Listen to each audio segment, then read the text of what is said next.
You want 3 easels, or you want to keep it on that? That's fine. Okay, good. Let's give a round of applause to our next speaker, Thomas. Okay. Probably going to be a very boring topic, but here we go. Okay, propositions that alter the state constitution should not be allowed because it puts the minority at risk to the simple majority. Now, to create a potential proposition, all you need is 8% of the voters in California. You make the bill, you go to Arnold, and he signs it. And then it's electable next November. And that process is on California.gov. Okay, so I'll be showing the problems with these propositions, the effects of them, and then my solution to the problem. Okay, now, props are supposed to speed up, the lawmaking process, and maybe you want to pass something that the legislature doesn't want to pass themselves. But the problem is, like I said earlier, you only need 8% to really get a prop on there. So what happens is, you need 8%, a small group, makes a proposition, and then it becomes a game of how do we fool the majority of people in voting for it. For example, voting yes on Prop 8 means to restore traditional marriage. That was by ProtectMarriage.com. It was used to support Prop 8, but the real truth is, if you really wanted to find traditional marriage between 2 white individuals, female, male, well, the female doesn't work and the male is the homeowner. Now, that's not what they meant. We know that, but that's not what they meant. But as you can see, anyone can play on words. So Prop 8 did pass, as we all know, and it did amend our Constitution to only allow marriage between a man and a woman. But what it actually did was overturn the Supreme Court. So the proposition overturned the Supreme Court, what they ruled earlier that year. Because in May of 2008, the Supreme Court overturned Prop 22. Now, Proposition 22 is the same thing that Prop 8 is, except Prop 22 was a law, and Prop 8 was an amendment.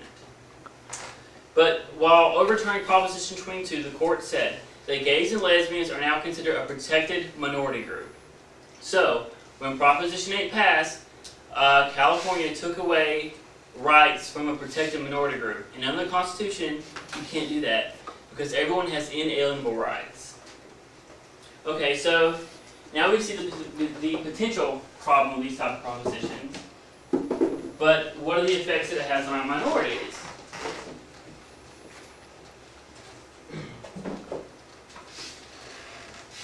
Well, by allowing props to change the Constitution every year, how do we expect that document to hold its validity over 5 years, 10 years, 20 years, when people can just change it every year? So, in 1911, our legislature made an amendment that we could have this ability to amend using props. But according to the California Constitution Reference Guide, it was never intended to allow voters to. It was intended to allow voters to bypass the foot-dragging legislation. It wasn't intended to suppress vulnerable groups and strip courts of their rights. And according to our Attorney General, which is like Arnold's right-hand man, Prop 8 is unconstitutional because it denies a suspect group their inalienable rights. So let's think for a second. Now, if we allowed everything to a public vote, let's say in the 1800s, let's say dealing with African American issues, how do you think that outcome would have turned out? They definitely wouldn't have the protections that they have now. It all boils down to a mob mentality. What is everyone else doing? So what happens is that you have these small groups, and they're the loudest among anyone. And it doesn't matter if you're right or wrong, but if you're loud, you tend to overshadow your opponent. So people just hear one side of an issue, and they vote that way. So, now, people who voted on Prop 8, sure, some of them did it based on faith, merited, but a large percentage of them, according to pollresults.com, voted on what ProtectMarriage.com had told them. And that was that if Prop 8 didn't pass, one, that your churches would lose their tax benefits. Okay, and 2, that gay marriage will be taught in schools. Well, for one, the government only gives our schools money for abstinence programs, which means lack of sex. And the state doesn't even recognize the church's ceremony. You could be, I don't know, using goat's blood. It doesn't matter. It only matters when you go to the courthouse and they give you your marriage certificate. You're married by the state, not by the church.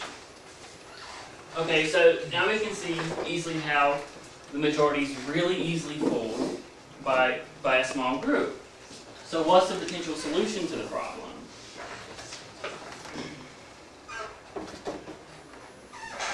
Well, all laws passed by the legislature, including props that we passed, are up for review by the Supreme Court.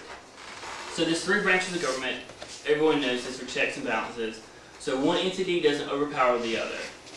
Now, the real and ultimate solution, I think, for this is really simple, but tends to be hard to swallow. It's that people shouldn't have direct control over the government. It leads to disaster. This is why we live in an elected democracies, because us as a group, we elect a single individual to represent us per district. So what I think is our Supreme Court should rule that 1911 amendment, they gave us these rights to make these propositions, deem that unconstitutional because it's not really an adequate form of government. So, in conclusion, I hope you understand the problems of these propositions, the effects they can have on minorities and our society as a whole, and my potential solution to the issue. So, no one wants to hear that you have less legal power than you had before, but let's face it, no one should be writing their own laws.